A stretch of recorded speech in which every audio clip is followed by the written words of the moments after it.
If you reach retirement with the wrong number in your head, the consequences can follow you for decades. Because this is not just about whether you stop working at 60, 65, or 70. It is about whether your money can carry your lifestyle, your independence, your healthcare, your housing, and your peace of mind for the rest of your life without forcing you into painful compromises later. That is why the question of how much money you need to retire is one of the most important financial questions you will ever answer. And it deserves far more than a lazy rule of thumb tossed around at dinner parties or repeated in headlines. Some people are told they need $1 million.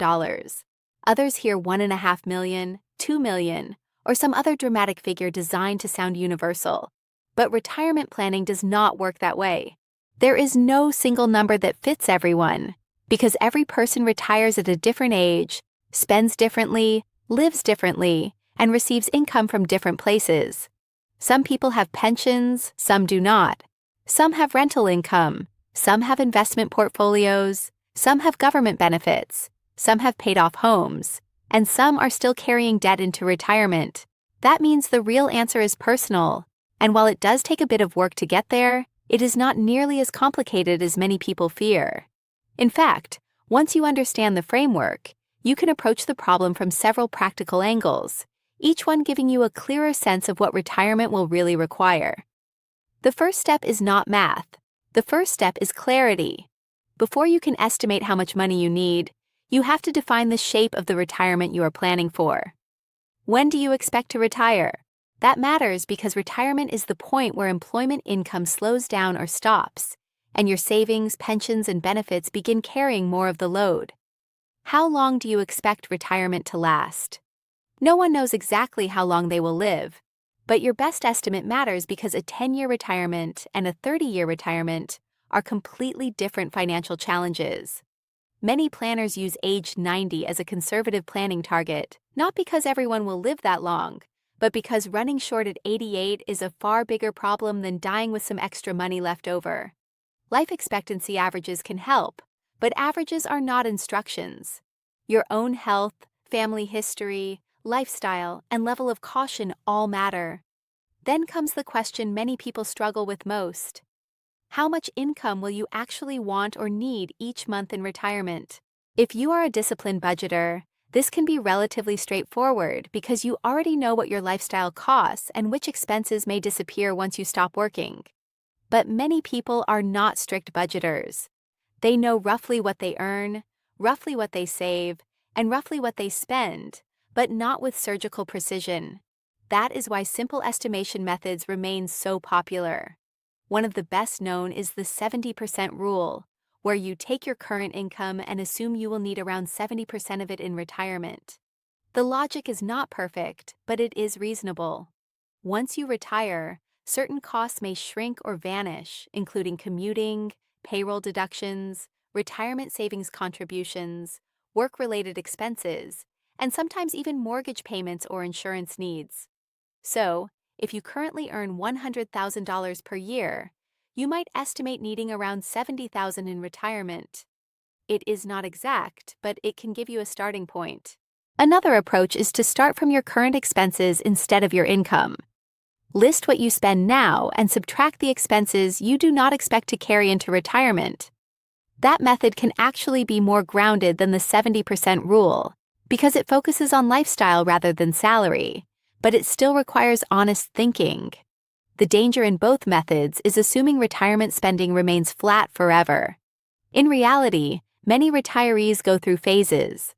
Early retirement is often more active and more expensive. People travel more, eat out more, help family more, renovate homes, and enjoy the freedom they spent decades earning. Later, spending often slows down as travel decreases, routines stabilize, and lifestyles become quieter. Then, in the final years, spending can either remain moderate or rise again due to healthcare, support, and long-term care costs. So, while a flat estimate is useful for ballparking, a more realistic plan recognizes that spending may change over time. In many cases, people actually overestimate what they will need across the full length of retirement if they assume they will spend at the same level forever.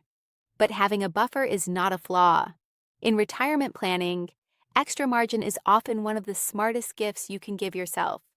Once you have estimated the income you want, the next step is to identify where that income will come from. This is where many people begin to see retirement differently. During your working years, income often comes from one main source, your employer or your business. In retirement, income becomes layered.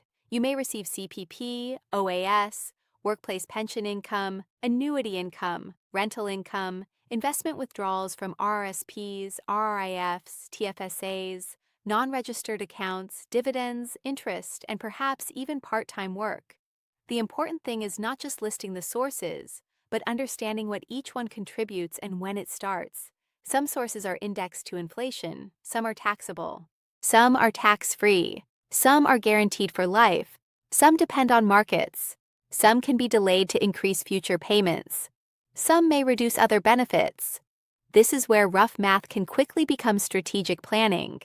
Because once you know how much income you want and how much you expect from outside sources, the gap between the two tells you how much your personal savings need to generate. From there, you can estimate the size of the nest egg required. One of the simplest manual approaches is the 25 times rule.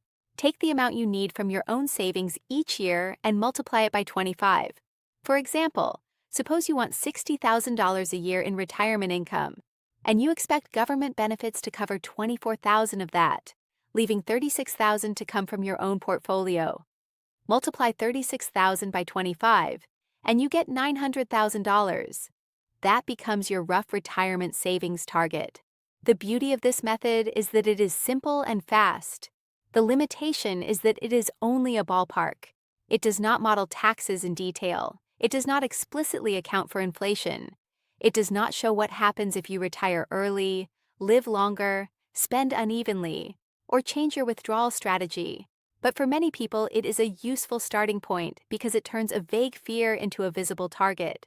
If you know how much income gap you need to cover, the savings number stops feeling abstract.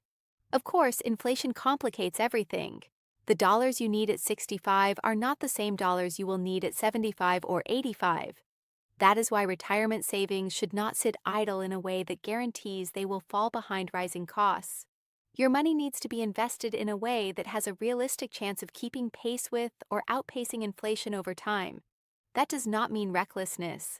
It means intelligence, diversification, and aligning risk with the time horizon that still exists even after retirement begins. Many people underestimate how long their money still needs to work once they retire. If retirement lasts 25 or 30 years, your portfolio still needs growth, not just safety. Another modern tool people increasingly use is artificial intelligence. AI can be surprisingly useful for organizing your thoughts, testing assumptions, comparing scenarios, and helping you understand the language of retirement planning. You can describe your age, savings, desired retirement income, and expected benefits, and ask for a rough estimate of whether you are on track. You can ask it to compare taking CPP at 65 versus 70, to explain RRSP versus TFSA withdrawals, to estimate the impact of inflation, or to organize your assumptions into a spreadsheet-style framework. Used properly, AI can act like a thinking partner. It can help you ask better questions and structure your planning in a clearer way. But it also has real limitations. It only knows what you tell it. If your inputs are incomplete, the output can be misleading. It can sound confident when it is wrong. It can use outdated numbers, misunderstand tax details, or miss subtle interactions between different income sources and government benefits. So, AI can be excellent for brainstorming and education, but it should never be treated as a flawless substitute for proper financial analysis. You still need judgment. You still need verification, and you still need to understand enough to recognize when the answer sounds good, but is actually off the mark. For people who want more than ballpark math but still prefer a do-it-yourself approach, planning software has become dramatically better. Good retirement planning software can model inflation, rates of return, tax treatment across different account types, CPP and OAS timing, spending changes in retirement phases, and even more advanced situations like corporate assets or complex cash flow structures. The advantage of software is that it allows you to test scenarios quickly. What if you retire 2 years earlier? What if you delay CPP? What if your portfolio earns less than expected? What if you downsize your home at 75? What if you spend more in your first 10 retirement years and less later? Software lets you stress test your assumptions instead of relying on a single static guess. That matters because retirement confidence rarely comes from one magic number. It comes from seeing that your plan can survive different realities. The challenge with do-it-yourself software is that it still requires interpretation. You have to enter the data correctly, understand the questions being asked, and know what decisions are worth testing. A tool can be powerful and still overwhelm someone who is not used to planning language. That does not make the tool bad. It simply means that better tools still do not eliminate the need for understanding. Then there is the professional planning approach, and this is where retirement planning moves from estimating to optimizing. A strong planner does not just tell you whether your savings target looks big enough. A strong planner helps you understand how to structure your retirement income so that you get more from what you already have and lose less to tax inefficiency, poor sequencing, or missed opportunities. The most valuable planning is interactive. Instead of receiving a static report filled with assumptions you barely understand, you explore the plan in real time. You test scenarios, see the effects immediately, and understand not just what works, but why it works. That process is powerful because retirement is rarely about one decision. It is about a sequence of decisions. When should you start CPP? When should you draw from the RRSP? How should TFSA assets be used? Should taxable accounts be drawn first or last? Does it make sense to spend more in the early active years and less later? Should you preserve home equity as a backup for long-term care or actively integrate it into the plan? What rate of return assumptions are reasonable? What level of spending creates confidence without being too conservative? These are not just technical questions. They directly shape lifestyle. Let us walk through a simple example. Imagine someone retiring at 65, living to 90, wanting $5,000 per month after tax, owning a mortgage-free home, expecting roughly $2,000 a month from CPP and OAS, and holding $900,000 in savings split between RRSP and TFSA accounts. On the surface, the manual math might say that $900,000 is about right, but once software or professional planning enters the picture, the analysis gets richer. Taxes are modeled, inflation is built in, portfolio growth assumptions are tested, spending phases can be adjusted. Maybe $5,000 per month is enough on average, but maybe the retiree actually wants $5,500 per month in the first 10 years, $4,500 in the next 10, and $4,000 later. That one shift can make the plan both more realistic and more reassuring. Maybe delaying CPP to age 70 improves long-term security meaningfully, or maybe starting at 68 instead provides nearly the same outcome with less waiting. Maybe downsizing the home later adds a major cushion. Maybe drawing more from RRSP assets earlier helps reduce future tax pressure. Maybe the retiree can afford to spend more than originally assumed and still end with a healthy estate. These are the kinds of insights you simply do not get from generic retirement numbers repeated online. You get them from modeling real life. And that is why the best retirement planning is not really about asking, do I need $1 million? It is about asking, what combination of savings, income sources, timing choices, investment growth, spending patterns, and tax decisions will support the retirement I actually want? That is a far better question, because it reflects how retirement really works. The goal is not just to reach some headline number. The goal is to create income that is durable, flexible, tax-aware, and aligned with your life. There is also an emotional side to this that often goes unspoken. Many people are not just trying to calculate retirement. They are trying to calm themselves. They want to know whether they are safe, whether they can stop working without regret, whether they can help their children, travel a little, handle surprises, and still sleep at night. A good retirement plan answers those emotional questions through numbers, not guesswork. It gives you confidence because it shows what is likely, what is possible, and what is risky. It helps you see the trade-offs clearly before real life forces them on you. And in many cases, That clarity reveals good news. People sometimes discover they can retire earlier than they thought, or spend more freely than they feared, or protect their future simply by making better sequencing decisions rather than by saving some impossible extra amount. In other cases, they discover they are behind, but even that knowledge has value because it comes with time to adapt. Work a little longer, spend a little less, save more aggressively, delay benefits, rebalance investments, downsize later. Each adjustment matters more when it is made early. The worst outcome is not learning that you need to improve your plan. The worst outcome is drifting into retirement guided by assumptions that were never tested. So, if you are wondering how much money you need to retire, start simple, but do not stop simple. Estimate your target income, decide on a planning age, list your future income sources, calculate the gap your own savings must fill. Use a manual formula if you want a quick ballpark. Use AI if you want help thinking through the structure. Use good planning software if you want scenario testing. And if your situation is meaningful enough, complicated enough, or important enough to deserve precision, work through the problem with someone who can model it properly and strategically. Because retirement is too important to build around slogans. The right answer is not the same for everyone, but the right process is remarkably consistent. Define the life you want, understand the income you will have, identify the gap, test the assumptions, build in a buffer, and make decisions that keep more of your money working for you instead of leaking away unnecessarily. Done properly, retirement planning stops being a scary guessing game and becomes what it should have been all along: a clear, structured path toward freedom, confidence, and control. There are a few more issues that deserve attention if you want your retirement number to be realistic instead of merely comforting. The first is tax efficiency. Two retirees with the exact same total savings can end up with very different spending power depending on where their money is held and in what order they withdraw it. RRSP and RRIF withdrawals are taxable. TFSA withdrawals are generally tax-free.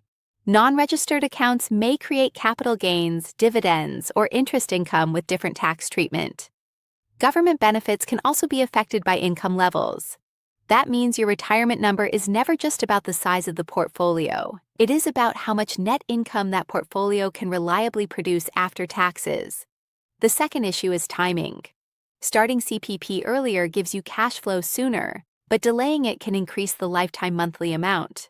OAS timing may be flexible as well. Pension choices can involve survivor benefits, guarantees, or commuted values. These choices are not interchangeable. They shape both cash flow and resilience. The third issue is housing. Some retirees plan as if their home is untouchable, while others view it as a backup asset, a downsizing opportunity, or a future source of liquidity. Neither approach is automatically right or wrong, but ignoring home equity completely can understate your flexibility, while assuming you can access it easily without trade-offs can create false confidence. The fourth issue is sequence risk, which means poor market returns early in retirement can do disproportionate damage if you are withdrawing from your portfolio at the same time. This is why a retirement plan should not only ask whether your average return assumption is reasonable, it should also ask whether the plan can survive bad timing. Cash buffers, flexible spending, and thoughtful withdrawal sequencing can matter just as much as long-term market averages. The fifth issue is human behavior. A retirement plan that only works if you remain perfectly disciplined in all conditions is not a robust plan. Real people help children, panic during downturns, overspend in happy years, underspend in fearful years, and change their minds. Good planning leaves room for humanity. It also helps couples think clearly about what happens if one spouse dies earlier, if one person needs care, or if income sources change. In other words, retirement planning is not simply a formula for replacing paychecks. It is a framework for protecting choices. And the more honestly you build that framework, the more useful your retirement number becomes, because it stops being a fantasy target and starts becoming a decision-making tool you can actually trust. One final reality check matters. Retirement planning is not a one-time calculation you do once and lock in forever.